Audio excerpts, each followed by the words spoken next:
Hello friends, welcome to online engineering. My name is Sankit और आज हम यहाँ पर बात करने वाले हैं एसएससी वाले क्वेश्चंस के बारे में। तो एसएससी जेईई 2017 के अंदर जो क्वेश्चंस आए हुए हैं उनको हम यहाँ पर एक एक करते हुए देख लेंगे, है ना। देखो, तो 2017 के अंदर से अब देखो यहाँ से ना पेपर का पैटर्न थोड़ा सा चेंज हुआ था। तो अब आपको देखना है कि सर देखो सर्वे के अंदर किस तरह से क्वेश्चन, किस तरह से पैटर्न से आप लोगों से यहाँ पर क्वेश्चन ये लगातार तरीके से अब यहाँ 17 के बाद से पूछे जा रहा है ना। तो एक एक करके देखो। देखो, चूंकि पहला जो आप लोगों का चैप्टर है that is the fundamentals of surveying, वो बहुत ही आप बात करें तो बहुत ही ज्यादा बेसिक टाइप का आपका यहाँ पर चैप्टर रहने वाला है। तो इसको हम यहाँ पर अच्छे से कर लेंगे, है ना। सबसे पहला पहला कह रहा है कि which one is the upper limit of survey area for the use of plane survey, है ना। तो मैंने आपको बोला कि सर्वे दो तरह से कर सकते हैं प्राइमरी क्लासिफिकेशन के अंदर। पहला plane surveying, second is geodetic surveying, है ना। अब यहाँ पर ना मैं आप लोगों को एक इंपॉर्टेंट इन्फॉर्मेशन और दे देता हूँ। एक इंपॉर्टेंट इन्फॉर्मेशन है जो आप लोगों से हो सकता है मे बी ये आगे पूछ ले, है ना। अगर आप प्लेन सर्वे करते हैं तो आप क्या मानेंगे, अर्थ सरफेस को आप लोग क्या मानेंगे, बिल्कुल फ्लैट मानेंगे। अगर आप यहाँ पर क्या करेंगे, अगर आप यहाँ पर ज्योडेटिक सर्वे करेंगे तो अर्थ सरफेस को क्या मानेंगे, आप यहाँ पर कर्व्ड मानेंगे, है ना। ठीक है, तो अगर मैं यहाँ पर इसको इस तरह से मानते हुए पूरा काम करूं, है ना, इस तरह से मानते हुए पूरा काम करूं, तो यहाँ से देखोगे अगर यहाँ से मैंने कोई स्टेशन रखा है, यहाँ पर पहला स्टेशन यहाँ पर रखा हुआ है, एक स्टेशन मैंने यहाँ पर रखा हुआ है ना, दो स्टेशन मैंने यहाँ पर रखे हुए हैं, है ना। ठीक है, चलो कोई दिक्कत नहीं, है ना। सेम तरह से यहाँ पर मैं दो स्टेशन रख देता हूँ, है ना। अब ग्रेविटी तो ऐसा लगेगी बिल्कुल, हाँ बिल्कुल। ठीक है, तो यहाँ पर एक स्टेशन यहाँ पर रखा, एक स्टेशन मैंने यहाँ पर रखा। ठीक है, एक स्टेशन यहाँ पर रखा, ठीक है, दो स्टेशन मैंने यहाँ पर पुट कर दिया, है ना। तो यहाँ से हमें क्या नजर आता है, यहाँ से मुझे नजर आएगा कि अगर यहाँ से मैं लाइन ऑफ ग्रेविटी निकालू, लाइन ऑफ ग्रेविटी, है ना, यहां से मैं लाइन ऑफ ग्रेविटी को शो करूं, ठीक है। सेम अगर यहां पर मैं सेम तरीके से यहां से लाइन ऑफ ग्रेविटी को निकालूं और यहां से मैं लाइन ऑफ ग्रेविटी को यहां पर शो करूं आपका, है ना, लाइन ऑफ ग्रेविटी को यहां पर शो करूं, है ना। ठीक है, तो क्या डिफरेंस आएगा, इधर देखो कि यहाँ की लाइन ऑफ ग्रेविटी और यहाँ की लाइन ऑफ ग्रेविटी आप लोग यहाँ पर एक जगह पे मिलते हुए नजर आएगी, है ना। एक जगह पे मिलते हुए आप लोग यहाँ पर नजर आने वाली है, ठीक है, एक जगह पे मिलते हुए नजर आने वाली है, इस तरह से नजर आएगी आप लोगों को, है ना। तो देखो, तो यहां पर आप लोगों को लाइन ऑफ ग्रेविटी देखो स्ट्रेट लाइन है, ये दिस इज स्ट्रेट लाइन, है ना। बस थोड़ा सा टुकड़ों से बना दिया है मैंने आप लोगों को, ये इसको लाइन ऑफ ग्रेविटी कहेंगे, है ना। ये लाइन ऑफ ग्रेविटी, तो दोनों लाइन ऑफ ग्रेविटी एक दूसरे के कैसे नजर आएगी आपको, ये पैरेलल नजर आएगी, पैरेलल नजर आएगी in case of plane surveying, है ना। In case of geodetic surveying ये आप लोगों को यहाँ पर अर्थ के सेंटर पे, ये अर्थ का सेंटर है, centre of earth, this is the earth का सेंटर, है ना, सेंटर ऑफ अर्थ। तो अगर यदि आप लोग अगर ज्योडेटिक सर्वे मान के चल रहे हैं तो दो लाइन ऑफ ग्रेविटी आप लोग यहाँ पर सेंटर ऑफ ग्रेविटी पे मिलती हुई नजर आएगी, है ना। अब देखो, ये जो लाइन ऑफ ग्रेविटी मैंने निकाली है ना, इस लाइन ऑफ ग्रेविटी को आप यहाँ पर प्लम बोब लाइन कहते हैं। क्या कहते हैं, प्लम बोब लाइन बोलते हैं। क्या बोलते हैं, प्लम बोब लाइन बोलते हैं इनको, है ना। तो आप लोगों से क्वेश्चन पूछता है वो कभी कभी बाई चांस कि जब आप यहाँ पर प्लेन सर्वे मान के चलेंगे तो प्लम बोब लाइन कैसी नजर आएगी, तो पैरेलल नजर आएगी एक दूसरे के। अगर यदि आप लोगों से पूछे कि अगर यदि आप ज्योडेटिक सर्वे ले रहे हैं तो प्लम बोब लाइन कैसी नजर आएगी, आपको मीट करती हुई नजर आएगी कहां पर, सेंटर ऑफ अर्थ पे। तो ये क्वेश्चन भी हमारे लोगों का क्लियर हो गया है कि ये आपका प्लेन सर्विंग का केस है, ये आपका ज्योडेटिक सर्विंग का केस है ना। अब यहाँ पर आप लोगों को अपर लिमिट पूछा है इसने प्लेन सर्वे, चूंकि आप लोग का इंपैक्ट तो 195.5 किलोमीटर स्क्वायर के एरिया पे आने लग जाता है, इतने एरिया पे आपका इंपैक्ट आ जाता है ना, कर्वेचर का इंपैक्ट इतने एरिया से आने लग जाता है। लेकिन हम यहां पर क्या करते हैं, 250 किलोमीटर स्क्वायर के एरिया तक हम यहां पर अलाउड कर देते हैं हमारे सर्वेइंग को, प्लेन सर्वेइंग को। क्यों, क्योंकि सर एक लिमिटेड अमाउंट ऑफ एरर जो है ना, आप लोग यहां पर उसको उसके साथ डील कर सकते हैं, क्योंकि प्लेन सर्वे के केस में सारी चीजें आसान हो जाएगी। अगर मैं आपसे कहूं कि आप लोगों को प्लेन ट्राइंगल निकालना है, प्लेन ट्राइंगल का एरिया कैसे निकालना है, प्लेन ट्राइंगल के एंगल्स कैसे निकालते हैं, ये आपको पता है ना।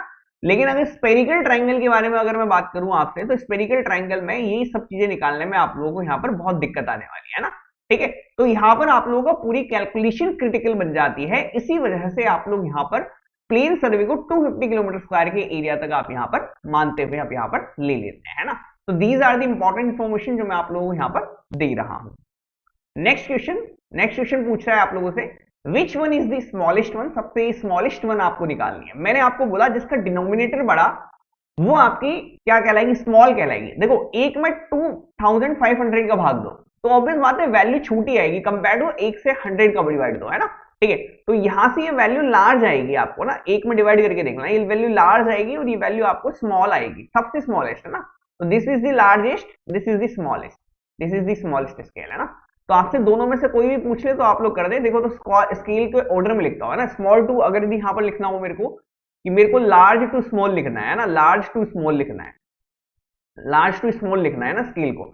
सबसे लार्ज स्केल 1/100, सबसे लार्ज स्केल 1/100, 1/100 के बाद आप लोगों की आएगी 1/500, इसके बाद आएगी आप लोगों की 1/1000, 1/1000 और इसके बाद आएगी आपकी 1/2500, है ना। अब इसने पूछा स्मॉलेस्ट, तो स्मॉलेस्ट आपकी ये वाली स्मॉलेस्ट है और ये वाली आपकी लार्ज, ठीक है। नेक्स्ट, एक सर्वे मेजर करता है एक distance between 2 points on a map, ठीक है। तो कह दिया एक पर्टिकुलर मेरे पास यहां पर एक मैप है, इस मैप के ऊपर मैंने आप लोगों को कह दिया कि सर इस मैप के ऊपर डिस्टेंस मेजरमेंट करनी है ए और बी के बीच की, कोई भी डिस्टेंस आप यहां पर मेजरमेंट कर रहे हैं और ये मेजरमेंट करने के बाद ये डिस्टेंस निकल के आ रही है 60 मीटर, कितनी 60 मीटर, 60 मीटर। इस टाइम पर आप लोगों ने जो स्केल यूज करी है वो स्केल आप लोगों की 1/100 की, है ना, ठीक है। तो अगर मैंने कह दिया 1/100 की स्केल से मैं यहां पर मेजरमेंट कर रहा हूं तो मेरे पास वैल्यू आ रही है 60 मीटर एक मैप की, लेकिन बाद में पता चला कि आप यहां पर रॉन्ग आरएफ ले गए, गलत स्केल ले गए, है ना। तो करेक्ट डिस्टेंस आपको निकालनी, गलत आरएफ ले गए, है ना।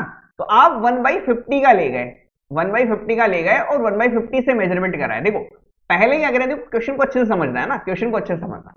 क्वेश्चन आपसे कह रहा है कि आप लोगों को दो पॉइंट के बीच की डिस्टेंस मेजरमेंट करने गए, डिस्टेंस निकल के आई 60 मीटर और इस टाइम पे आप लोग यहां पर आरएफ लेके गए थे 1/100 का, है ना। एक सर्वे मेजर करता है डिस्टेंस बिटवीन दो पॉइंट, जिसका आरएफ है 1/100 की स्केल से मेजरमेंट करके 60 मीटर लिख के आ गया, है ना। लेकिन बाद में जब चेक किया गया तो वो जो भी आप लोगों की स्केल लेके गया था वो स्केल आपकी गलत थी, गलत थी। कितनी गलत थी आप लोगों की, 1/50 की थी वो, है ना। यानी हमें, मेरी नजर में तो क्या था, देखो यहां पर इसको ऐसे समझो, है ना। एक आप यहां पर टेप उठा के लेके गए या चेन उठा के ले गए, टेप उठा के ले गए, टेप उठा के लेके जाओ, है ना। ये टेप है, ठीक है। टेप के ऊपर मार्किंग रहती है, इंच टेप देखी होगी ना सब लोगों ने, बिल्कुल इंच टेप के ऊपर मार्किंग देखी है आप लोगों ने, छोटी मोटी टेप तो देखी है, इंच टेप तो देखी है आप लोगों ने, है ना। घर में इतना तो कोई नहीं इंच टेप नहीं देखा हुआ, है ना, ठीक है। चलो तो एक टेप आप लोगों ने देखा होगा, हाँ। इस टेप के ऊपर मार्किंग रहती है, तो लेट मी से इस टेप के ऊपर मार्किंग है आपकी 30 मीटर की, 30 मीटर की, है ना, 30 मीटर की। तो आप इससे मेजरमेंट करके लेके आएंगे तो आप क्या लिखेंगे पेपर के ऊपर कि सर 30 मीटर हो गया। एक बार आपने एक पूरी स्केल को मेजरमेंट कर लिया तो आप कह देंगे सर 30 मीटर हो गया, है ना। लेकिन जब एक्चुअल में आपने देखा ना कि सर 30 मीटर की तो मार्किंग हो रखी है, इस पे 30 मीटर की तो मार्किंग हो रखी है, एक्चुअल में ये जो है आपकी, ये एक्चुअल में सर 27 मीटर की है, मार्किंग 30 मीटर की कर गई, लेकिन आप लोगों के ऊपर ये 27 मीटर की एक्चुअल लेंथ है, ये एक्चुअल लेंथ 27 मीटर है, मार्किंग 30 की हो गई। इन्हीं कारणों से यहां पर ये इंच टेप वगैरह या जो भी आप लोग यहां पर टेप है, जो भी चेन है, ये कम भी हो सकती है, ज्यादा भी हो सकती है ना, देयर आर वेरियस रीजन, है ना, ठीक है। तो हमारी क्या हो गई कि सर मैं पेपर पे लिख के तो 30 मीटर आया हूं, पेपर पे लिख के तो 30 मीटर आया हूं क्योंकि मार्किंग 30 मीटर की थी, लेकिन एक्चुअल लेंथ तो 27 है ना उसकी, बिल्कुल। तो यहां पर यही किया इसने कि सर ये लेके गया था 1/100 की स्केल, है ना, और लिख के आ गया 60 मीटर। बाद में पता चला ये तो आप लोगों की 1/50 से देखी है आपने, बाद में पता चला 1/50 से, है ना। ऐसे क्वेश्चंस में आपको कुछ नहीं करना है, आपको कोई फॉर्मूला याद नहीं करना है, सही को सही के साथ रख देना, गलत को गलत के साथ रख देना, आपका आंसर आ जाएगा, ठीक है, आंसर आ जाएगा। देखो तो आप लोगों को पता है सर, देखो आपको 1/100 का उठा के लेके गए थे, इसका मतलब आपको मार्किंग जो करनी थी, मेजरमेंट जो करना था 1/100 से करना था। देखो मैं एज ए सर्वेयर में 1/100 का उठा के क्यों लेके जाऊंगा 1/100 से, क्योंकि मेरे को काम करना था, दो पॉइंट की डिस्टेंस मेरे को निकालनी थी 1/100 से, तो 1/100 तो मेरा सच्चा वाला है जिससे मेरे को निकालना था, ठीक है। लेकिन मैं निकाल के गलत वाले से आ गया, किससे, 1/50 वाले से, ठीक है, कोई दिक्कत नहीं है, कोई दिक्कत नहीं। अच्छा एक बात बताओ, अगर मैं यहां पर 1/100 से निकालने वाला था और निकाल के 1/50 से आ गया, तो ये जो निकल के आया होगा ये सही निकल के आया होगा, गलत निकल के आया होगा, गलत निकल के आया हो तो गलत के अंदर पुट कर दिया, सही लेंथ आपको मिल जाएगी, ट्रू लेंथ आपको मिल जाएगी। कितना हो गया, दो बार कट गया, 120 मीटर, करेक्ट, ठीक है। इस तरह से आपको निकालना होता है ना। तो ज्यादा पैनिक नहीं होना है, सही को सही के साथ रखना है और गलत को गलत के साथ रखना, ऑटोमेटिकली सारा काम आपका हो जाएगा। देखो अब इसको ना आप यहां पर मैं बता देता हूं कि इसमें आप लोग ध्यान क्या रखें। अगर मान लो यहां पर ये कह देता, देखो पहला टाइप का क्वेश्चन कर लिया, ये क्वेश्चन कंप्लीट हो चुका है 120 मीटर में, this is the correct answer, 120 metre is the correct answer, ये हो गया क्वेश्चन है ना। अब क्वेश्चन नंबर 2 देखो आपसे, क्वेश्चन नंबर 2 क्या करेगा, अब ये आपसे कभी कभी एरिया पूछ लेगा, यानी ये कह देगा कि सर देखो अब यहां पर आप लोगों को ट्रू इंटू ट्रू तो बोला है मैंने, है ना, true into true, false into false, है ना। अभी यहां पर आपको बोला हुआ है कि 60 मीटर दे रखा है, अगर 60 मीटर स्क्वायर दे रखा होता कि 1/100 से उठा के लेके गए, देखो पूरा पूरा फॉर्मूला सेम है, सब सेम है, बस 60 मीटर स्क्वायर दे दिया इसने, यहां पर डिस्टेंस की जगह एरिया करके यहां पर मीटर स्क्वायर कर देना बस। अब देखो क्वेश्चन चेंज कर रहा हूं, क्वेश्चन कंप्लीट हो गया, नया क्वेश्चन दे रहा हूं आप लोगों को, यहां पर आपको दे दिया एरिया और यहां पर दे दिया 60 मीटर स्क्वायर। अब आपको बताना है करेक्ट एरिया बताना है, करेक्ट एरिया बताना है आपको, तो क्या करेंगे, देखो क्वेश्चन चेंज कर दिया पूरा, है ना। देखो देखो तो आप लोगों को ये पता है कि सर सही में तो आपको 1/100 की लेके जानी थी, गलत आप 1/50 की लेके गए, तो गलत आप यहां पर गलत एरिया आपका क्या है, गलत एरिया 60 मीटर स्क्वायर भी गलत एरिया निकल के आया होगा, और यहां पर सही एरिया आप लोगों को पता करना है, सही एरिया आपको पता करना है। अब देखो यहां पर लेंथ चल रही है, देखो स्केल जो है क्या होते हैं, श्रंक लेंथ, या फिर सॉरी स्केल क्या होती है आप लोगों को यहां पर स्केल क्या होती है आप लोगों को बताएंगे जरा, स्केल बराबर क्या होता है, स्केल बराबर होता है आपका कि मैप के ऊपर कितनी डिस्टेंस है, मैप के ऊपर कितनी डिस्टेंस दिख रही है आप लोगों को अपॉन ग्राउंड के ऊपर कितनी डिस्टेंस है ना। तो ग्राउंड की डिस्टेंस को मैप के ऊपर शो करने का तरीका है, तो ये डिस्टेंस के टर्म में चल रहा है, ये लेंथ के टर्म में चल रहा है, यहाँ एरिया के टर्म में आ गया पूरा मामला, मीटर स्क्वायर एरिया के टर्म में आ गया, this is the area, now this is the area, यहाँ पे क्वेश्चन चेंज कर, दिस इज द एरिया। तो इसी केस में आप लोगों को इसका स्क्वायर करके लिखना है, ऐसे केस में आप लोगों को इसका स्क्वायर करके लिखना है ना। सेम अगर यदि आप लोगों को वॉल्यूम दे दे, अगर आप लोगों को वॉल्यूम निकालने को कह दे, है ना, तो वॉल्यूम के केस में क्या करेंगे आप लोग, यहां पर जो वॉल्यूम है, एक तो वॉल्यूम लिखोगे, एक ये जो भी आप स्केल लिखोगे वो स्केल का आप लोग यहां पर क्यूब कर देना, स्केल का क्यूब कर देना, स्केल का क्यूब कर लेना, है ना, 80 का क्यूब कर देना, है ना, स्केल का क्यूब कर लेना, ठीक है। और साथ के साथ ही इधर भी आप लोगों को यहां पर इस साइड भी आप लोगों का वॉल्यूम निकालना है और इस साइड भी आप लोगों को यहां पर क्यूब कर देना, है ना। तो याद रखना डिस्टेंसेस का क्यूब कर देना है आप लोगों को, कुछ नहीं करना। जैसे कि इसी क्वेश्चन को क्यूबिक में करूं, अगर ये 60 मीटर स्क्वायर मीटर क्यूब में दे रखा होता तो यहां पर 1/100 का आप लोगों को डिस्टेंसेस का क्यूब करना है आप लोगों को, इनटू आप लोगों को यहां पर वॉल्यूम चाहिए, साथ के साथ 1/50 का भी आप लोगों को क्यूब करना पड़ेगा, और यहां पर आप लोगों को वॉल्यूम आप लोग यहां पर पुट कर देंगे 60 मीटर क्यूब, है ना। तो वॉल्यूम के केस में याद रखना, देखो बेसिक फॉर्मूला आपका true into true, false into false है, बट सारे टर्म्स एक जैसे होने चाहिए। ये एरिया है, ये एरिया है, तो ये दोनों भी एरियाज के टर्म में लिखोगे, ये वॉल्यूम है, ये वॉल्यूम है, तो ये दोनों भी वॉल्यूम के टर्म में लिखोगे, है ना। तो एक ही टर्म में आप लोगों को यहाँ पर सारी वैल्यूज पुट कर दी और कुछ नहीं करना, बस ये इंपॉर्टेंट इंफॉर्मेशन में आप लोगों को दे रहा था कि अगर कभी एरियाज दे दे तो एरियाज के टर्म में आप लोग इस तरह से करना, वॉल्यूम दे दे तो वॉल्यूम के टर्म में इस तरह से आप लोगों को क्वेश्चन करना है ना, ठीक है। बाकी तो बहुत इजी टाइप का क्वेश्चन है, कोई दिक्कत नहीं है, तो 120 मीटर ये तो देखते ही निकल जाएगा। अभी एरिया वाला क्वेश्चन भी पूछा होगा इसने आगे कहीं ना कहीं, वो भी देख लेंगे। Which of the following scale is not affected due to the shrinkage of map? देखो मैंने बोला आपकी, देखो ना रिप्रेजेंटेशन करने का तरीका क्या है, देखो एक तो होता है आप रिप्रेजेंटेशन कर दे, जैसे 1 सेंटीमीटर डिनोट करेगा 10 मीटर को, है ना, तो ये न्यूमेरिकल स्केल है, न्यूमेरिकल स्केल है ना, ठीक है। अब देखो ये तो आप लोगों ने एक प्लान दे रखा है, इस प्लान के ऊपर एक मैप है, इस मैप में एक डिस्टेंस है ना, डिस्टेंस है, ठीक है, ये डिस्टेंस है, ठीक है। अब देखो ये डिपेंड करेगा, देखो 1 सेंटीमीटर 10 मीटर का है, अगर मान लो प्लान श्रिंक हो गया, तो ये आपकी लेंथ श्रिंक हो जाएगी, लेट मी से ये 10 सेंटीमीटर की आप लोगों की लेंथ है, 10 सेंटीमीटर की लेंथ है ना। अब प्लान श्रिंक कर रहा हूं मैं ना, प्लान श्रिंक करने के बाद ये लाइन आपकी छोटी हो गई, कितनी, 9 सेंटीमीटर की हो गई, है ना। देखो तो देखो पहला हो गया आप लोगों का इंजीनियर स्केल आपको क्या दिखा रहा है, 1 सेंटीमीटर 10 मीटर को दिखा रहा है, तो 10 सेंटीमीटर आप लोगों को यहां पर शो करना चाहिए 100 मीटर को, और लेकिन यहां पर प्लान श्रिंक हो गया तो 9 सेंटीमीटर आपको शो करेगा अगेन 90 मीटर को, है ना।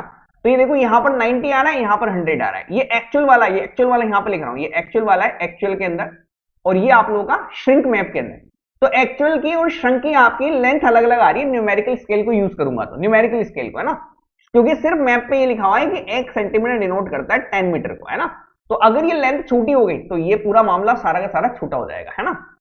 रिप्रेजेंटेटिव फ्रैक्शन कैसे लिखते हैं, जैसे 1 सेंटीमीटर बाई 1 सेंटीमीटर डिनोट करता है 10 मीटर को, तो इसको आप रेशियोज के टर्म में लिखे 1/1000, है ना। ठीक है, तो सेम है यही मामला कि अगर पहले 10 सेंटीमीटर को डिनोट करता था तो 10 सेंटीमीटर के लिए 100 मीटर आ जाएगा। देखो 1 दिखाते हैं 100 को, 1 दिखाते हैं 1000 को, 1 दिखाते हैं 1000 को, है ना।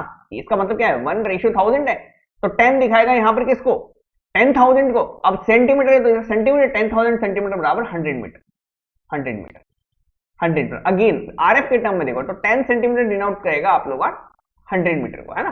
देखो ये सेम कि 1 सेंटीमीटर दिखाता है आपका 1000 सेंटीमीटर को, इसका मतलब ये ना 1/1000 का 1000 सेंटीमीटर, है ना।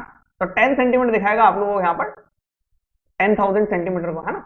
तो यहाँ पर आप लोग 10,000 सेंटीमीटर को आप लोग यहाँ पर चेंज करेंगे तो ये दो हटा दो आप लोग और यहाँ पर इसकी जगह मीटर कर दो, तो 100 मीटर हो जाएगा आपका, है ना। ठीक है, तो यहाँ पर अगर यदि मैप श्रिंक हुआ होगा तो ये आपको क्या दिखाएगा, ये आपको अगेन 90 मीटर दिखाएगा। देखो 9 सेंटीमीटर किसको डिनोट करेगा, आपको 90 मीटर को डिनोट करेगा, है ना। तो ये लफड़ा हो गया आप लोगों को, ये दिक्कत आ गई आप लोगों को, है ना।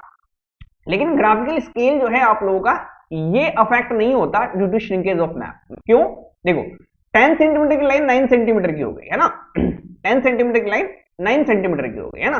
ठीक है, तो आप लोगों को क्या देखना है, आप लोगों को देखना है कि सर श्रिंकेज से क्या स्केल पे कोई फर्क पड़ा, नहीं पड़ा। 10 सेंटीमीटर क्या हो गई, 9 सेंटीमीटर की हो गई, कोई दिक्कत वाली बात नहीं, है ना। स्केल देखो, ग्राफिकल स्केल जो है हम लोग यहाँ पर पेपर के ऊपर बना के रखते हैं, पेपर के ऊपर बना के रखते हैं, है ना। पेपर के ऊपर बना के रखते हैं, पेपर के ऊपर बना के रखते हैं, ठीक है। ये पेपर के ऊपर मैंने स्केल बना दी, पेपर के ऊपर मैंने स्केल बना दिया ना। ये पेपर के ऊपर जो स्केल है ये आप लोगों को दिखाती है 10 मीटर, ये 1 सेंटीमीटर की डिस्टेंस है और ये 10 मीटर दिखाती है। 1 सेंटीमीटर की लेंथ खींची हुई है, मैंने पेपर के ऊपर ही खींच दी, पेपर के ऊपर खींच दी, ये 10 मीटर को दिखाती है, सॉरी ये सेंटीमीटर 10 मीटर को दिखाती है ना, 10 मीटर को दिखाती है। ये इतनी डिस्टेंस आपको 10 मीटर को दिखाती है। ग्राफिकल स्केल का मतलब है पेपर लो आप, पेपर के ऊपर आप मार्किंग मत करो, पेपर के ऊपर आप एक डिस्टेंस खींच दो कि इतनी डिस्टेंस जो है, ये 1 सेंटीमीटर की डिस्टेंस जो है ये आप लोगों को कितने दिखाएगी, 10 मीटर दिखाएगी। इस तरह खींच दिया, ये खींच दिया ना, इसको ग्राफिकल स्केल कह देंगे। एक लाइन खींच के कह दी आप लोगों ने कि इतनी डिस्टेंस 10 मीटर को दिखाएगी, है ना। ठीक है, अब देखो आपने कहा कि सर ये लाइन 10 सेंटीमीटर की थी और ये घट के 9 सेंटीमीटर की रह गई, ये घट के 9 सेंटीमीटर की रह गई, है ना, 9 सेंटीमीटर की रह गई। अच्छा एक बात बताओ, जब पेपर सिकुड़ता है तो सब जगह से सेम तरीके से सिकुड़ेगा, बिल्कुल। तो यहां पर ये वाली लाइन भी आप लोग पेपर के ऊपर ड्रॉ नहीं, ये भी आपकी सिकुड़ गई होगी, ये भी आप लोगों की सिकड़ गई होगी, है ना। ठीक है, तो अब ये वाली लाइन कितनी हो गई होगी, ये आप लोगों की यहां पर पहले 1 सेंटीमीटर की लाइन खींची हुई थी आप लोगों ने, जो कि आप लोगों को 10 मीटर दिखाई थी, अब ये 9 सेंटीमीटर की रह गई होगी, है ना। तो अब 9 सेंटीमीटर की लाइन शो कर रही होगी 10 मीटर को। अब ये आप लोगों को सॉरी, हाँ, तो अब यहां पर आप लोगों से पूछ रहा है, तो अब यहां पर देखो 0.9 सेंटीमीटर की लाइन, देखो पहले 1 सेंटीमीटर था ना पेपर के ऊपर, ऑन पेपर, है ना, ऑन पेपर के ऊपर। अब देखो लाइन सिकुड़ गई, 10 की 9 रह गई, तो ये भी आपकी 1 सेंटीमीटर की 0.9 सेंटीमीटर रह गई होगी, है ना।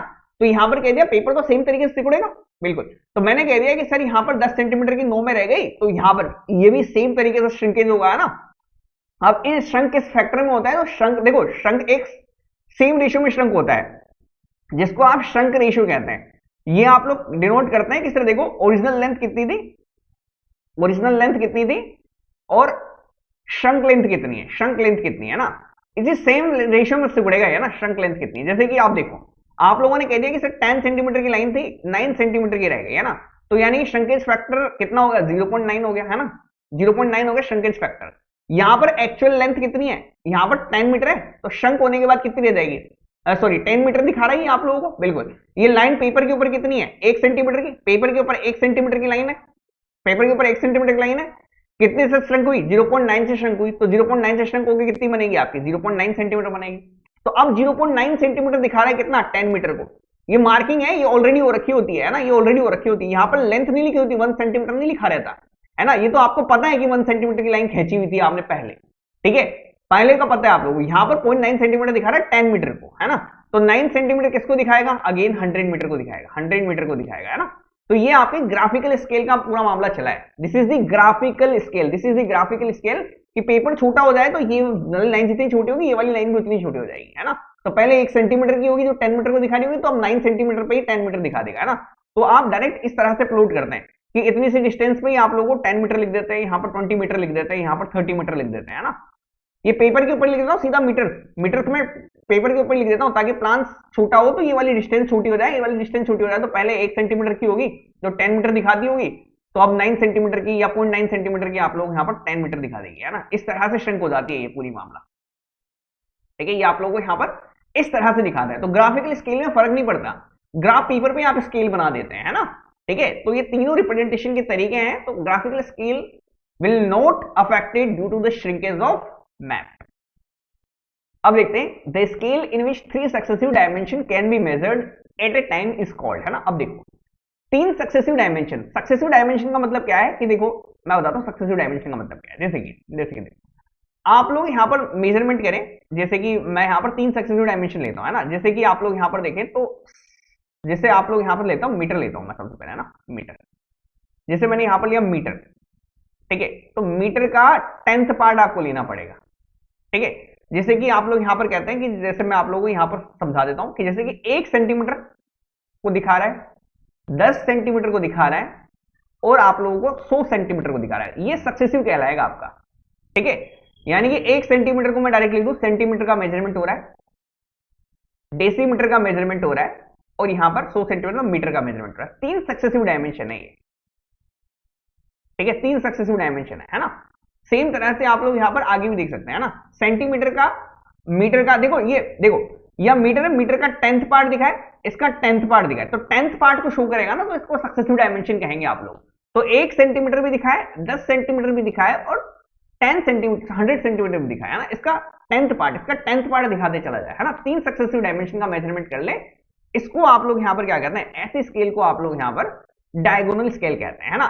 अगर कोई 2 सक्सेसिव स्केल ही दिखा रहा है, जैसे कि सेंटीमीटर है और mm दिखा रहा है, जैसे कि 1 सेंटीमीटर में 10 mm, 1 सेंटीमीटर में आप लोगों को यहाँ पर आप देखो 10 mm दिखते हैं, है ना, 1 सेंटीमीटर में 10 mm दिखते हैं। तो यहाँ पर इसका 1/10 ऑफ सेंटीमीटर आप लोग यहाँ पर कह सकते हैं, इसका 1/10 पार्ट दिखा रहा है ना, 1/10 आपको पार्ट दिखा रहा है, बिल्कुल ऐसे आप लोग यहाँ पर दिखाया है ना।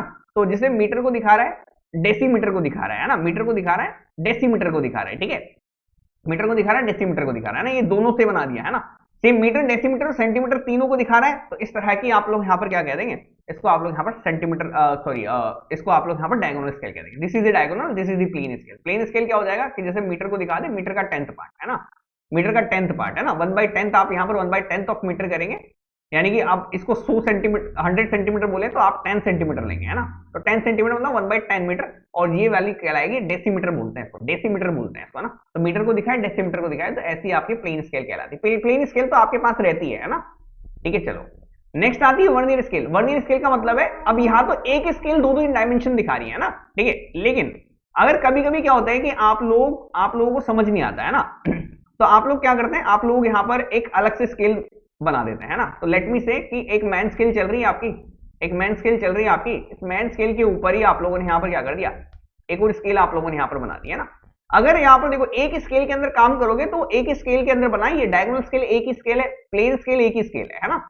वर्नियर स्केल के लिए आपने एक एडिशनल स्केल बनाई है आगे वाली रीडिंग को पढ़ने के लिए। तो मैन स्केल की रीडिंग चल रही है और इधर यहाँ पर आप लोगों की एक और साइड में एक और स्केल आपने डाल दी, सेकेंडरी स्केल आप लोगों ने डाल दी, तो that is the vernier scale, है ना, that is the vernier scale, ठीक है। अब आती है एक कोड स्केल रह गई हमारी ना, कोड स्केल को भी समझ लेते हैं। Now what is the code scale, है ना, what is the code scale. देखो कोड स्केल क्या होता है, कोड स्केल क्या होता है ना, देखो कोड स्केल का मतलब क्या है कि देखो अब अगर यदि आपको एंगुलर मेजरमेंट करना है, कौन से मेजरमेंट करना है, एंगुलर मेजरमेंट, हाँ बिल्कुल एंगुलर मेजरमेंट स्केल से कर सकते हैं हम लोग। कैसे करेंगे वो मैं आप लोगों को बताता हूँ। देखो देखो थोड़ा सा आइडिया दे देता हूँ ताकि आप लोगों को यहाँ पर पता रहे, है ना। देखो ठीक है, तो ये एंगल्स को सेट करने का काम आती है। आप लोगों को कुछ नहीं करना होता, आप लोग यहाँ पर एक स्केल आप लोग यहाँ पर बना लें, एक स्केल आप लोग यहाँ पर ले लें, एक स्केल आप लोग यहाँ पर ले लें, ठीक है। ये वुडन स्केल रहते हैं ना जनरली, ठीक है, रेक्टेंगुलर स्टील या फिर वुडन, ऑर्डिनरी वुडन स्केल को आप लोग यहाँ पर जनरली यूज करते हैं ना, ठीक है। ये उसके ऊपर ही ड्रॉ करते हैं हम लोग, है ना। और या तो आप यहाँ वुडन स्केल पर ड्रॉ करेंगे या फिर आप रेक्टेंगुलर स्केल पर ड्रॉ करेंगे। जब आपके पास प्रोटेक्टर अवेलेबल नहीं रहता ना, जब आपके पास प्रोटेक्टर अवेलेबल नहीं है एंगल्स को सेट करने के लिए, तो वहां पर आप लोग स्केल के थ्रू भी एंगल्स को सेट कर सकते हैं। कैसे, देखो यहाँ पर लेट मी से यहाँ पर 0 है, यहाँ पर इस पे 0 मार्किंग है, यहाँ पर आप लोगों की यहाँ पर जो भी है 90 मार्किंग मान लो, 90 मार्किंग मान लो, यहाँ पर 0 मार्किंग है, यहाँ पर 90 मार्किंग है ना, यहाँ पर 0 मार्किंग है, यहाँ पर 90 मार्किंग है ना, ठीक है। इसको मैं कहता हूँ ए, इसको मैं कहता हूँ ए, इसको मैं कहता हूँ बी पॉइंट, ठीक है। ये this is the A, this is the B, है ना, ठीक है। तो अब आप AB को रेडियस मानते हुए, ठीक है, AB को रेडियस रखते हुए, यानी कि यहां पर आप लोग यहां पर क्या करें, यहाँ पर अपने प्रकार को रखते हुए यहाँ पर लेते हुए एक आर्क डाल दें, एक आर्क डाल दें, ये आर्क डाल देता हूँ। अब देखो यार मेरे से ना एग्जैक्टली आर्क तो नहीं आएगी, लेकिन मैं कोशिश, अरे कोशिश करने वालों की हार नहीं होती है ना। चलो देखो, तो यहाँ पर एक आर्क हम लोग यहाँ पर क्या करते हैं, आर्क हम लोग यहाँ पर इंसर्ट करा देते हैं। ठीक है, करा दी, बिल्कुल कोई दिक्कत नहीं है ना। अब देखो, अब लोग आप लोगों को यहाँ पर मार्किंग है 0, 90, 0 यहाँ मार्किंग है, 90 यहाँ पर मार्किंग है, स्केल के ऊपर है ना। 0, 10, 20, 30, 40, 50, 60। ठीक है, ये अप टू द मार्क नहीं है ना, तो यहाँ पर 10, 20, 30, 40, 50, 60, 70, 80 और 90। ठीक है, देखो ये ड्रोन है आपकी है ना, ये आपने एक स्केल उठा ली, स्केल के ऊपर आप लोगों को यहाँ पर मार्किंग तो रहती है आप लोगों की, उस मार्किंग को आपने उठाया और यहाँ पर आप लोगों ने ए बी को मानते हुए आप लोगों ने यहाँ पर एक आर्क खींच लिया है ना। अब आपको कोई भी एंगल मेजरमेंट करना हो ना, जैसे कि मान लो मेरे को यहाँ पर एंगल मेजरमेंट करना है 20 डिग्री है ना, तो देखो कुछ नहीं करना आप लोगों को, यहाँ पर इस 20 से आप लोगों को यहाँ पर स्ट्रेट लाइन खींच लेनी है, 20 से आपको स्ट्रेट लाइन खींच लेनी है, परपेंडिकुलर आप लोगों को सेट करना है, 20 से परपेंडिकुलर सेट कर दिया, बिल्कुल। अब ये जो एंगल बनेगा ना इसके साथ, ए के साथ, ये एंगल आपका डायरेक्ट 20 बन जाएगा। ठीक है, ये एंगल आपका डायरेक्ट 20 बन जाएगा, ये एंगल आपका डायरेक्टली 20 बन जाएगा, 20 डिग्री बन गया आपका। ठीक है, सेम तरीके से अगर यदि आप लोग यहाँ पर लेट मी से आप लोग 45 एंगल एस्टेब्लिश करना है, तो 45 यहाँ पर होगा, यहां से आप लोगों ने यहाँ पर ये करना है और यहां से आपने परपेंडिकुलर डालना है और यहां से आप लोगों ने यहाँ पर इस तरह से पूरा मामला करना है, और तो ये एंगल जो आप लोगों का बन के आएगा, that angle will be the 45 degree angle, that will be the 45 degree angle, है ना। अब यहां से सेम आप 90 से भी डाल सकते हो, 90 से भी डाल के देख लो, 90 से डाल के देख लिया हम लोगों ने। अब यहां से जो एंगल बन रहा है, ये देखो ये एंगल बन रहा है, कौन सा एंगल बन रहा है, ये एंगल बन रहा है 90 बन रहा है, देखो ए के साथ, ए के रेस्पेक्ट में ये एंगल बन रहा है, that is the 90 degree angle, that is the 90 degree angle, है ना। तो इस तरह से सेट करते हैं आप लोग, this scale is the code scale. और जब आप लोग यहाँ पर कोड स्केल, और कोड स्केल आपको काम आती है सेट आउट करने के एंगल, सेट आउट या सेट आउट दी एंगल, है ना, सेट आउट दी एंगल, है ना। तो एंगल को सेट आउट करने के काम में आता है। ठीक है, जब प्रोटेक्टर अवेलेबल नहीं होता है ना, तो आप स्केल के ऊपर ये मार्किंग करते हैं, वुडन पे या फिर रेक्टेंगुलर स्टील के ऊपर आप लोग यहाँ पर क्या करते हैं, जनरली आप यहाँ पर ये मार्किंग करा देते हैं ना, ये तो वुडन का लेते हैं या फिर आप यहाँ पर स्टील का लेते हैं ना। ठीक है, एक आर्क खींचना है आपको, आर्क खींच के आपको पूरा मामला आप लोग यहाँ पर इस तरह से आपको स्टेब्लिश करना है। ठीक है, तो इस तरह से आपका पूरा मामला बन जाता है। ठीक है, चलो क्वेश्चन देखते हैं। तो क्वेश्चन कह रहा है determine the number of division required on the vernier scale if is combined with the main scale of least count 0.5 mm, है ना। least count of the combination required is 0.05 mm for the direct vernier। अब देखो question क्या रहा है कि आप लोगों को कितने number of division vernier scale के चाहिए अगर आप यहाँ पर मैन स्केल का लीस्ट काउंट 0.5 mm ले। ठीक है, यानी कि वर्नियर स्केल जो है ना उसको कंबाइन करेंगे हम यहाँ पर, है ना। वर्नियर स्केल को हम लोग यहाँ पर क्या करेंगे, कंबाइन करेंगे, और कंबाइन करके हम लोग यहाँ पर क्या देख रहे हैं कि मैन स्केल का लीस्ट काउंट 0.5 mm है, और आपको कॉम्बिनेशन का मतलब है आप लोगों को वर्नियर स्केल को लगाने के बाद जो कॉम्बिनेशन बनेगा उसका आपको लीस्ट काउंट चाहिए, है ना। देखो तो मैन स्केल का लीस्ट काउंट है, यानी कि मैन स्केल का जो स्मॉलेस्ट डिवीजन पढ़ा जा सकता है दैट इज 0.5 mm, है ना। ठीक है, कोई दिक्कत नहीं है। और आप लोगों को यहाँ पर लीस्ट काउंट निकालना है दैट इज द कॉम्बिनेशन का, और जो नंबर ऑफ डिवीजन है ये आप लोगों को यहाँ पर पता करना है ना। तो ये आप लोगों को पता करना है ना।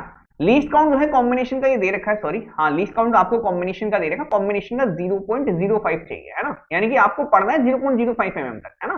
ठीक है, तो कितने सर मैं नंबर ऑफ यहाँ पर क्या लूं, वर्नियर के अंदर कितने नंबर आप यहाँ पर डिवीजन आप लोग यहाँ पर उठा के हैं, तो देखो मैं बताता हूँ आप लोगों को कैसे लेना है ना। देखो लीस्ट काउंट चाहे आप किसी भी तरह के वर्नियर में उठाओ, आपका फाइनली निकल के S/N निकल के आता है ना। लीस्ट काउंट जो है 0.05 mm बनाना है आपको। मेन स्केल का लीस्ट काउंट आपका 0.5 mm है। कितने नंबर ऑफ डिवीजन चाहिए बताएंगे जरा। तो n की वैल्यू आप लोगों को यहाँ पर निकल के आ जाती है, दैट इज दी 10। तो 10 नंबर ऑफ डिवीजन आप लोगों को यहाँ पर चाहिए, कम से कम वर्नियर में आप 10 नंबर ऑफ डिवीजन आप यहाँ पर रखेंगे, उसी के बाद आप लोगों का यहाँ पर काम पूरा परफेक्टली तरीके से आप लोगों को यहाँ पर बैठने वाला है ना। तो 10 आप लोगों को यहाँ पर 10 नंबर ऑफ डिवीजन आप लोगों को यहाँ पर चाहिए ही चाहिए पूरा का पूरा। उसके बाद ही आप लोग यहाँ पर वर्नियर को आप लोग यहाँ पर बना पाएंगे। ठीक है, वर्नियर के 10 डिवीजन चाहिए, है ना, वर्नियर के 10 डिवीजन चाहिए आप लोग। ठीक है, चलो तो 10 डिवीजन वर्नियर के बनाओ तभी जाके मामला बनेगा डायरेक्ट वर्नियर के लिए। ठीक है, चलो समझ में आते हैं, बढ़ते हैं आगे। Which of the following statement is not correct for the principle of serving। देखो इस क्वेश्चन पे ना आप स्टार मार्क लगा लेना सबसे पहले, क्यों, क्योंकि क्वेश्चन गलत दे रखा है आप लोगों को, है ना। ठीक है, चलो देखो क्वेश्चन क्यों गलत दे रखा है, देखो मैं बताता हूँ आप लोगों को। ये कह रहा है कि सर प्रिंसिपल ऑफ सर्विंग के अंदर पहला स्टेटमेंट नीचे से पढ़ेगा। पहला स्टेटमेंट कह रहा है working from part to whole. Part to whole, आप लोग यहाँ पार्ट टू होल में काम करते हैं? नहीं, हम यहाँ पर काम करते हैं होल टू पार्ट में। इसमें काम करते हैं होल टू पार्ट में। देखो हर एक के अंदर ना मैं आप लोगों को बताता हूँ किस किस जगह कहाँ गलती है ना। होल टू पार्ट, पहला स्टेटमेंट को सही करेंगे तो that is the whole to part. तो पहला स्टेटमेंट गलत हो गया, लास्ट वाला। लोकेशन आप निकालते हैं एक पॉइंट की with respect to two references या टू मेजरमेंट या टू मेजरमेंट, है ना, दो मेजरमेंट से या दो रेफरेंसेस से। या फिर दो रेफरेंसेस का मतलब ये है कि दो आप यहाँ पर दो मेजरमेंट्स आपको लेने हैं ना, तो दो रेफरेंसेस से आप लोग या दो मेजरमेंट से आप लोग यहाँ पर किसी पॉइंट की लोकेशन को सेट कर पाते हैं ना। वैसे दो मेजरमेंट आपका करेक्ट आंसर निकलता है, लेकिन दो रेफरेंस भी आप लोगों का यहाँ पर कहीं ना कहीं बिल्कुल सही बैठ जाता है आप लोग, है ना। तो दो रेफरेंसेस से लोकेशन आप लोगों को पता चलती है, दो पॉइंट से दो लोकेशन से, है ना। लेकिन मेजर टर्म आपकी मेजरमेंट ही कहलाएगी। अब भी मैं आप लोगों को कहता हूँ मेजरमेंट के ही टर्म में आप लोग यहाँ पर माना कीजिए, है ना। ठीक है, ठीक है। तो दो मेजरमेंट ले लो, दो रेफरेंसेस ले लो, तो उससे निकालते हैं ना। तो 2 पॉइंट प्रॉब्लम आप लोगों ने सॉल्व की होगी may be plane table survey के अंदर, है ना। तो उसके अंदर भी आप लोगों का सेम तरह का मामला है ना, कि दो पॉइंट से ही आप तीसरे पॉइंट की लोकेशन निकाल पाते हैं ना। तो दो मेजरमेंट आपको लेने पड़ते हैं, ठीक है, दो मेजरमेंट आपको लेने पड़ते हैं ना। मेजर कंट्रोल पॉइंट्स मेजर करेंगे हम यहाँ पर लोअर डिग्री ऑफ प्रिसीजन से। तो लोअर डिग्री ऑफ प्रिसीजन, तो लोअर डिग्री ऑफ प्रिसीजन बिल्कुल ऐसा नहीं है। देखो अगर मैं कह दूं पूरा सर्वे मैं यहाँ पर कर रहा हूँ, पूरा सर्वे को मैं यहाँ पर कर रहा हूँ, है ना। सर्वे है इस एरिया का, इस एरिया का आपको सर्वे करना है ना, इस एरिया का सर्वे करना है ना। तो सर्वे की जो बाउंड्री है ना, सबसे पहले बाउंड्री को सेट करते हैं आप। सर्वे की सबसे पहले बाउंड्रीज को सेट करते हैं भाई। पूरा होल एरिया देखिए, अब इस होल एरिया का डिवाइड करेंगे पार्ट में, है ना। तो ये जो है आपके ये मेजर कंट्रोल पॉइंट्स होते हैं। These are the major control points, है ना। और मेजर कंट्रोल पॉइंट्स को आप लोगों को यहाँ पर हायर एक्यूरेसी के साथ सेट करना होता है। रीजन बता देता हूं मैं आप लोगों को, रीजन बता देता हूं, है ना। देखो आप लोग अगर यदि मेजर कंट्रोल पॉइंट को सेट कर दिया, आप लोगों ने बिल्कुल प्रिसाइजली सेट कर दिया, है ना, तो अब ये एरिया क्या है, अंदर वाला एरिया है। अगर मान लेता हूं कि यहां पर इसको प्रिसाइजली सेट नहीं किया होता, है ना, तो एरर की लिमिटेशन बढ़ जाती है। एक बार आपने एरिया को अच्छे से कर दिया ना, तो अब जो भी एरर आएगी ना विद इन दिस रेंज आएगी, इसी रेंज के अंदर आप लोगों की एरर आएगी। इसीलिए मेजर कंट्रोल पॉइंट्स को देखो, मेजर कंट्रोल पॉइंट्स का मतलब आप ये समझो कि अगर मेजर कंट्रोल पॉइंट्स आप यहां पर स्टेब्लिश करना है, मेजर कंट्रोल पॉइंट्स को आप लोग यहां पर स्टेब्लिश करना है, यानी कि आप एरर का एरिया, जो एरर आने वाली है इसके अंदर आएगी, इस एरिया का सर्वे करना है। जो एरर आएगी इस एरिया के अंदर आएगी, है ना। तो आप यहां पर एरर का बाउंड्री सेट कर रहे हैं, और एरर की बाउंड्री को अगर आपने अच्छे से सेट कर दिया तो इससे ज्यादा एरर आप लोग यहां पर जनरेट ही नहीं कर पाएंगे, है ना। तो एरर को आप लोग, जबकि अगर आपने इन्हीं को लोअर डिग्री ऑफ प्रिसीजन से सेट कर दिया, है ना, तो एग्जैक्ट एरिया तो ये था, अब आपने एरिया कुछ ऐसा ले लिया, तो एरर की बाउंड्री को बढ़ा दिया ना आप लोगों ने, बिल्कुल। तो एरर की बाउंड्री को नहीं बढ़ाना है आप लोगों को, इसलिए मेजर कंट्रोल पॉइंट्स को आप यहां पर हायर डिग्री ऑफ प्रिसीजन से लेते हैं, ना कि लोअर डिग्री ऑफ प्रिसीजन से। तो this statement is the wrong statement. हाँ, इसके अंदर अगर यदि आपको कोई माइनर कंट्रोल पॉइंट चाहिए, कुछ माइनर कंट्रोल पॉइंट चाहिए, है ना, ठीक है, वो आप लोअर डिग्री ऑफ प्रिसीजन से कर सकते हैं, कोई दिक्कत नहीं। क्योंकि हायर डिग्री ऑफ प्रिसीजन में हायर पैसा लगता है, हायर टाइम लगता है, और जो कि आप लोगों के बस की बात भी नहीं रहती है ना, जो हमारी इकोनॉमी को भी आपको ध्यान में रखना होता है। तो माइनर कंट्रोल पॉइंट्स को आप यहाँ पर लोअर डिग्री ऑफ प्रिसीजन से सेट करते हैं, ना कि हायर, है ना, क्योंकि पैसा भी बचाना होता है, ना, ठीक है। तो ये दोनों स्टेटमेंट, ये तीनों स्टेटमेंट गलत हैं इसीलिए। और यहाँ पर पूछा है कौन सा स्टेटमेंट सही नहीं है, तो तीनों स्टेटमेंट सही नहीं है मेरी तरफ, है ना, ठीक है। ये अकेला स्टेटमेंट सही है, या तो इसको नोट को काट के पहला वाला ऑप्शन टिक कर दो, अगर यदि यहाँ पर नोट ही लिखा हुआ है तो फिर ये तीनों स्टेटमेंट ही आप लोगों की गलत है। The maximum error on the drawing should not be greater than. अब यहां पर देखो, आप लोगों को यहां पर ध्यान देना है ना। देखो एक लिमिट होती है ड्राफ्ट्समैन की। ड्राफ्ट्समैन कौन है? ड्राफ्ट्समैन का मतलब है, देखो अगर आपको यहां पर मैं मैप बना के दे दूं, है ना, इसको छोड़ो, ड्राफ्ट्समैन को छोड़ो, आप देखो अगर यहां पर मैं एक मैप बना के दे दूं, है ना, मैप बना के दे दूं और दो लाइनें खींच देता हूं मैप के ऊपर, है ना, दो लाइनें खींच देता हूं। पहली लाइन ये खींच दी, दूसरी लाइन मैंने यहां पर ये खींच दी, ठीक है। तो आपको पता चल गया कौन सी लाइन बड़ी है, कौन सी लाइन छोटी है, पता लग गया क्या? दिख रहा है, बिल्कुल। तो इसी को बोलते हैं आप लोग यहां पर एरर की लिमिटेशन, है ना, मैक्सिमम एरर। देखो अगर आप यहां पर ड्राइंग कर रहे हैं तो एक अच्छा ड्राफ्ट्समैन, अगर एक अच्छा ड्राफ्ट्समैन है ना, जो अच्छे तरीके से मैप को पढ़ सकता है, तो अगर आप एक अच्छे ड्राफ्ट्समैन की कंसीडरेशन को देखें तो मिनिमम से मिनिमम जो रीडिंग पढ़ सकता है ना, मिनिमम से मिनिमम वो रीडिंग पढ़ सकता है 0.25 mm, या फिर मैं कह दूं 0.025 सेंटीमीटर, इतनी रीडिंग को आसानी से डिटेक्ट कर सकता है अगर कोई एरर आई है तो। इसीलिए हम यहां पर क्या करते हैं कि अगर मान लो मैंने कह दिया कि अगर मान लो मैं यहां पर क्या करूं, इस तरह से यहां पर अपनी स्केल को सेट करूं, इस तरह से मैं यहां पर अपनी एरर की लेंथ को सेट करूं कि वो एरर जो है ना मेरी यहां पर ही हो जाए, यहां पर खत्म हो जाए ना, तो इससे ज्यादा नहीं आनी चाहिए, यानी कि मैक्सिमम एरर जो है पेपर के ऊपर ऑन पेपर 0.25 mm से ज्यादा की नहीं करनी है आप लोगों को, है ना। तो कह दिया ना, अगर मेरे से यहाँ पर गलत हो भी गया है ना कुछ मामला, तो मैं यहाँ पर जो पेंसिल की मोटाई होती है ना, पेंसिल जो पेंसिल होती है, पेंसिल से जब आप ड्रॉ करोगे तो 0.25 mm की आपकी एरर को कवर कर देती है, यानी कि 0.25 mm का डिफरेंस रहा ना दो पेंसिल के अंदर, ठीक है, तो वो कवर कर देता है इतना। तो इसीलिए हम यहाँ पर इसका काम में लेते हैं कि सर देखो, अगर यदि यहाँ पर मैंने कह दिया कि सर देखो, जैसे कि लेट मी से मैं आप लोगों को एक कंडीशन बता के चलता हूँ, है ना, कंडीशन बता के चलता हूँ कि क्या किया है मैंने यहाँ पर, है ना। देखो लेट मी से मैं यहां से मेजरमेंट कर रहा हूं इस जगह से ग्राउंड के ऊपर, है ना, ये ग्राउंड है ना, ठीक है, ग्राउंड है, ये ग्राउंड है आप लोग, ठीक है। चलो अब ये मैंने मेजरमेंट गलती से क्या कर दिया है, ये मैंने गलती से आप लोगों का मेजरमेंट मैंने यहां पर ये कर दिया है, ये देखो, ठीक है, ये तो एक्चुअल है, करेक्ट वाला मैंने ये है, रेड से मैंने गलत को बता रहा हूं, है ना, ठीक है। चलो देखो, तो एक्चुअल तो ये है, गलत मैंने ये कर दिया है, गलत मैंने ये कर दिया है। तो यहां पर मैं जब ड्रॉ करूंगा ना, तो ये एरर आई है आपकी टोटल मिला के, ये एरर आई है, ये एरर आई है। अगर ये एरर 0.25 mm से कम है तो आप लोगों की ये जो लाइन खिंचाई आएगी ना, यहां पर लाइन खिंचाई आएगी ना, देखो, क्योंकि देखो यहां से लेके अगर मैं यहां पर दो एरर को देखूं तो एरर का बीच का यहां पर एरर को देखोगे तो आप लोग यहां पर ये एरर को मैं यहां पर बढ़ाता चलता हूं, है ना। इसको मैं यहां पर अच्छे तरीके से समझाने के लिए आप लोगों को यहां पर एक डायग्राम लिखता हूं, है ना, ये देखो,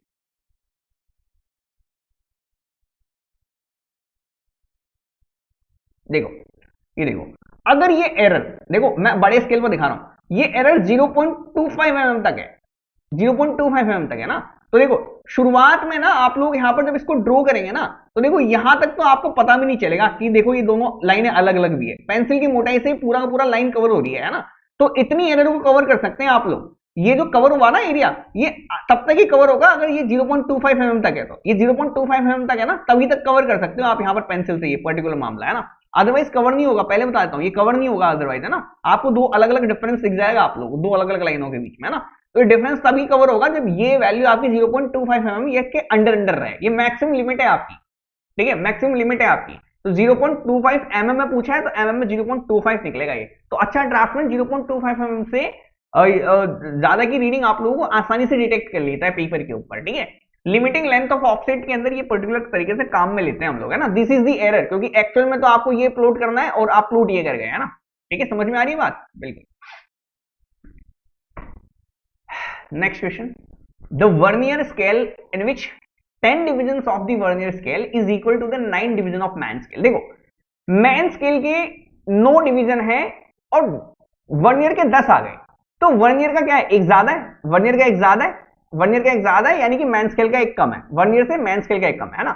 n डिवीजन वर्नियर के आए उतने में n-1 डिवीजन रह जाए मैन स्केल के, ठीक है, n-1 डिवीजन, 9 डिवीजन रहेगा मैन स्केल के। तो ऐसे वर्नियर को क्या कहेंगे, देखो तो इसका मतलब आप यहां से डायरेक्टली ये भी कह सकते हैं कि सर देखो मैन स्केल के तो 9 ही डिवीजन काउंट होंगे, जबकि आप लोगों के यहां पर 10 काउंट हो जाएंगे, यानी कि एक डिवीजन थोड़ा छोटा रहा होगा, एक डिवीजन थोड़ा छोटा रहा होगा, तभी तो इसके 9 डिवीजन में इसके 10 डिवीजन आएंगे, बिल्कुल। तो वर्नियर का एक डिवीजन छोटा है मैन स्केल के 1 डिवीजन से, तो ऐसे आप लोग क्या बोलते हैं, इसको आप लोग यहां पर डायरेक्ट वर्नियर बोलते हैं, क्या बोलते हैं, डायरेक्ट वर्नियर बोलते हैं, है ना, डायरेक्ट वर्नियर बोलते हैं क्या, डायरेक्ट वर्नियर बोलते हैं क्या, बिल्कुल। तो ऐसे वर्नियर को आप लोग यहां पर डायरेक्ट वर्नियर आप लोग यहां पर बोलते हैं, this is the direct vernier, है ना। रेट्रोग्रेड वर्नियर में एक डिवीजन बड़ा रहेगा, ठीक है, एक डिवीजन बड़ा रहेगा।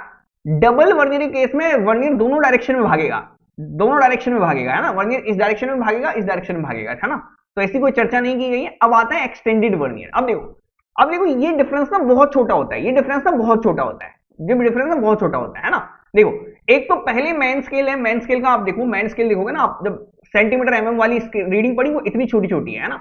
अब इससे भी छोटा डिवीजन सेट करते हैं ना हम लोग, तो पढ़ने में हम लोगों को यहाँ पर डिफिकल्टी आती है, इससे भी छोटा डिवीजन सेट करोगे ना आप तो पढ़ने में आप लोगों को डिफिकल्टी आती है ना, ठीक है। देखो ये ब्लैक वाली में इसमें पढ़ने में दिक्कत आएगी, अगर दे दूं तो बिल्कुल आएगी सर। तो इसके लिए हम यहाँ पर क्या करते हैं, एक नया तरह का वर्नियर काम लेते हैं, that is the extended vernier, that is the extended vernier, है ना, that is the extended vernier. अब एक्सटेंडेड वर्नियर क्या होता है ये मैं आप लोगों को समझा देता हूँ ना। इसके केस में हम यहाँ पर क्या करते हैं, ये पहला डिवीजन मैन स्केल का, ये दूसरा डिवीजन मैन स्केल का, है ना। हम यहाँ पर वर्नियर को इस तरह से लेते हैं कि देखो ये मैन स्केल की रीडिंग चल रही है, ये आप लोगों की यहाँ पर वर्नियर की रीडिंग, तो वर्नियर हम लोग यहाँ पर इस तरह से स्टेब्लिश करते हैं कि देखो कि जो दो डिवीजन है वर्नियर के, दो डिवीजन है वर्नियर के, और यहाँ पर ये एक डिवीजन है आपका, नहीं सॉरी, दो डिवीजन है मैन स्केल के, और यहाँ पर ये मैन स्केल है, ये ऊपर मैन स्केल है और नीचे आप लोगों की वर्नियर स्केल है ना। तो मेन स्केल के दो डिवीजन से थोड़ा पीछे आप लोगों का यहाँ पर एक वर्नियर स्केल का डिवीजन रहता है।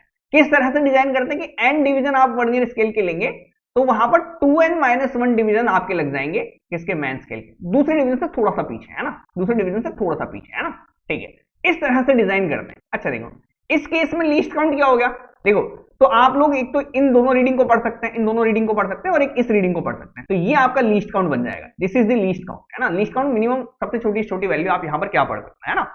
तो यहाँ पर लीस्ट काउंट देखोगे तो क्या बन जाएगा आपका पास, तो यहां पर बन जाएगा देखो दो मेन स्केल की रीडिंग माइनस एक वर्नियर की रीडिंग, ये देखो ये एक एस सिंगल एस, ये single S, this single S, this single S, है ना।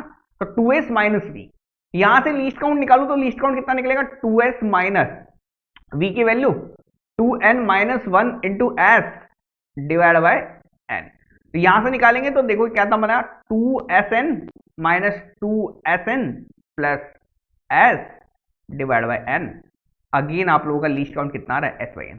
किसी भी केस में देखो लीस्ट काउंट आपके किसी भी वर्नियर का आप उठाओ तो डायरेक्ट s/n से डिजाइन कर सकते हैं, this is the extended vernier, this is the extended vernier. जब दिखने में दिक्कत आती है ना वर्नियर्स को तो हम यहाँ पर इस तरह का काम यहाँ पर कर लेते हैं, तो ये आपका एक्सटेंडेड वर्नियर कहलाता है, this is the extended vernier, है ना। तो यहाँ पर आप लोग 2n-1 डिवीजन रहेंगे मैन स्केल के, ठीक है, n डिवीजन ऑफ वर्नियर के अंदर, ठीक है। तो ये हमारा हो गया क्वेश्चन अगला वाला सेट। नेक्स्ट क्वेश्चन देखते हैं, what is the representative fraction for a scale of 10 centimetre equals to 20 kilo. देखो रिप्रेजेंटेटिव फ्रैक्शन की ना एक बहुत बढ़िया बात है क्या, कि ऊपर नीचे सेम यूनिट पुट कर दो, आप लोगों का आंसर आ जाएगा। देखो ऊपर सेंटीमीटर में पुट किया तो नीचे भी सेंटीमीटर पुट कर दो, 20 किलोमीटर, 1 किलोमीटर में 1000 मीटर, ये मीटर में आ गया। अब मीटर को आप लोग सेंटीमीटर में चेंज करेंगे तो अगेन 100 सेंटीमीटर, है ना। 10 है, एक से एक कैंसिल कर दो आप लोग, है ना। तो 1 डिवाइड बाय 2 के पीछे 5 टाइम्स लग जाएगा ना, तो 3 और 2 5 टाइम्स, 1 डिवाइड बाय 2 के पीछे 5 टाइम्स आप लोगों को यहाँ पर लग जाएगा। ये आप लोग यहाँ पर समझ में आ गई बात, ठीक है, समझ में आ गई। तो 1 डिवाइड बाय 2 के पीछे 5 टाइम्स, है ना। तो D option would be my correct answer, that is the representative fraction जिसके बारे में हम यहाँ पर बात कर रहे हैं, जिसके बारे में हम यहाँ पर बात कर रहे हैं, ठीक है। तो ये हम लोगों ने यहाँ पर अब तक के तो देख लिया, अगला क्वेश्चन देखते हैं ना। अगला क्वेश्चन ये तो बहुत ईजी क्वेश्चन है यार, ये तो बहुत ईजी क्वेश्चन है ना। तो इस क्वेश्चन को देखते हैं। और क्वेश्चन आपसे क्या कहता है, प्रॉपर्टी लाइन को डिफाइन करना। अच्छा ये तेरा घर, ये मेरा घर, ये तेरा खेत, मेरा खेत, देखो तो इसमें मैंने कौन सा आप लोगों को यहाँ पर सर्वे बोला हुआ है, यहाँ पर मैंने कैडेस्ट्रल सर्वे आप लोगों को यहाँ पर बोला हुआ है, कैडेस्ट्रल सर्वे बोला हुआ है ना। देखो लैंड सर्वे के अंदर हमने यहाँ पर देखा, मैंने सबसे पहले बोला लैंड सर्वे का मतलब वो सर्वे जो लैंड के ऊपर किए जाते हैं ना। इसके मैंने 3 पार्ट बताए, एक बताया सिटी सर्वे, अगर आपको यहाँ पर वाटर पाइपलाइन आपको बिछानी है, आपको कोई नेटवर्क प्रिपेयर करना है ना, रोड वगैरह बनाने, तो सिटी का सर्वे करते हैं हम लोग, है ना, ठीक है। और अगर यदि यहाँ पर मुझे फिक्सिंग करनी प्रॉपर्टी लाइन की, ये तेरा खेत है, मेरा खेत है, तेरा घर है, मेरा घर है, तो कैडेस्ट्रल सर्वे करते हैं। अगर मुझे वहां पर वहां के उस जगह के फिजिकल फीचर के बारे में जानना है, फिजिकल फीचर मतलब उस जगह पे नदी है, खेत है, पहाड़ है, क्या है ना, तो ये आर्टिफिशियल भी हो सकते हैं, आपके नेचुरल भी हो सकते हैं, तो that is termed as topographical survey, है ना। तो यहाँ पर इस केस में प्रॉपर्टी लाइन की बात कर रहे हैं, तो that means cadastral survey would be my correct answer, would be my correct answer. Next question देखते हैं, the vernier that is calibrated in the direction opposite to the main scale. Calibration, देखो calibration का मतलब है कि यहां पर देखो अगर आपकी रीडिंग ऐसे चल रही है ना, तो जैसे कि आपकी मेन स्केल की रीडिंग चल रही है 0 1 2 3 4, है ना, तो यहां पर वर्नियर की रीडिंग आपकी उल्टी चल रही हो, वर्नियर स्केल की रीडिंग उल्टी चल रही हो, जैसे कि यहां पर कह दिया 50, है ना, 49, है ना, और यहां पर आप लोगों की चल रही 50 49 48, है ना, इस तरह से समझो आप लोग, ये इस डायरेक्शन में चल रहा है और ये इस डायरेक्शन में चल रहा है ना, तो इसको ऑपोजिट डायरेक्शन में कैलिब्रेशन कहते हैं। तो अपोजिट डायरेक्शन में रीडिंग चलती है रेट्रोग्रेड की, और एक वर्नियर यहाँ पर इसका बड़ा रहता है इसके वर्नियर से, है ना। इसका एक डिवीजन ना बड़ा रहेगा, इसका एक डिवीजन आपका बड़ा रहेगा थोड़ा सा इसके डिवीजन से, है ना। तो इसको समझ लेना आप लोग, है ना। इसका डिवीजन भी बड़ा रहता है और ये अपोजिट डायरेक्शन में भी आपका भागता है, ठीक है। अभी फिलहाल ये वाली बातें आप लोगों को यहाँ पर वर्नियर के केस मैंने आप लोगों को सारे अच्छे बता दिए ना। दोनों डायरेक्शन में भागे तो that is the double vernier, है ना। एक्सटेंडेड वर्नियर क्या होता है बता चुका हूँ। डायरेक्ट वर्नियर के अंदर सेम डायरेक्शन में रहता है, कैलिब्रेशन सेम डायरेक्शन में रहेगा। यहाँ पर सेम डायरेक्शन अगर आपसे पूछे, सेम डायरेक्शन, तो ये आएगा। ऑपोजिट डायरेक्शन पूछे, सॉरी ऑपोजिट डायरेक्शन पूछे तो ये आएगा। और यहां पर आप लोगों से पूछे क्या, डबल वर्नियर, डबल वर्नियर आपका बोथ डायरेक्शन में पूछे तो ये आएगा। ये भी आपका सेम डायरेक्शन में भागता है एक्सटेंडेड वर्नियर, है ना। एक्सटेंडेड वर्नियर भी सेम डायरेक्शन भाग जाएगा, है ना। ठीक, दीज आर दी, याद रखना है। सेम डायरेक्शन पूछे ये, ऑपोजिट में ये, बोथ पूछे तो ये, तीन भी पूछेगा आप। तो ये हमने यहाँ पर देख लिया है एसएससी जेईई वाले 17 वाले क्वेश्चन। बाकी इसके आगे वाले क्वेश्चन हम यहाँ पर नेक्स्ट सेशन के अंदर हम यहाँ परफॉर्म करने वाले हैं। सर्वे बहुत इंपॉर्टेंट है, आप लोगों को यहाँ पर ये ध्यान में रखते हुए चलना है। मिलते हैं बाकी नेक्स्ट सेशन में, तब तक के लिए बाय, थैंक्स फॉर वॉचिंग।